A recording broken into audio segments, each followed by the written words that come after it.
এই হাদিসটা আপনার মাকে বলবেন, আপনার বোনকে বলবেন, আপনার মেয়েকে বলবেন, আপনার স্ত্রীকে বলবেন। এই হাদিসটা যদি কারো হৃদয়ের মধ্যে গেঁথে যেতে পারে, তার দ্বারা অন্যায় করা সম্ভব না। একটু এই কথাটা না বললে জাস্টিস হবে না। রাসূল সাল্লাল্লাহু আলাইহি ওয়াসাল্লাম মেরাজে গিয়েছিলেন, আপনারা জানেন। তিনি মেরাজের রাতে অনেক অলৌকিক জিনিস দেখেছেন, নবীদের সাথে সাক্ষাৎ করেছেন, ইভেন আল্লাহর সাথে কথা বলেছেন, আল্লাহর নূর দেখেছেন। এই সময় সবাই তাকে হাসি মুখে সম্বর্ধনা জানিয়েছিল।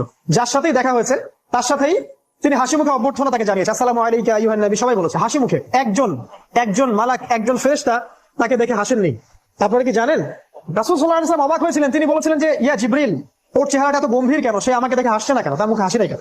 জিবরিল আমিন বলেছেন যে না, মালিক, তার নাম মালিক, সূরা যুখরুফের মধ্যে আছে, তার নাম মালিক। যেদিন থেকে আল্লাহ জাহান্নাম সৃষ্টি করেছেন, সেদিন থেকে তাকে জাহান্নামের দায়িত্ব দিয়েছেন, অর্থাৎ জাহান্নামের হেড অফ ডিপার্টমেন্ট, ইনচার্জ। সেদিন থেকে তার মুখের হাসি উঠে গেছে। আমরা দোয়া করি আমরা যেন তার সাক্ষাৎ না পাই। তার কাছে পারমিশন নিয়ে রাসূল সাল্লাল্লাহু আলাইহি ওয়াসাল্লাম জাহান্নামের দিকে তাকিয়েছিলেন, ভিতরে দেখেছেন কি আছে। তিনি পরে যা ব্যাখ্যা করেছেন তা হলো, আমি দেখলাম সেখানে খালি মেয়ে আর সেখানে খালি নারী আর নারী। কিভাবে একটা মেয়ে সবকিছু উন্মুক্ত করে ঘুরতে পারে যখন অলরেডি তার আত্মা জাহান্নামে জ্বলছে, অলরেডি, কারণ ভবিষ্যৎ আল্লাহ জানেন।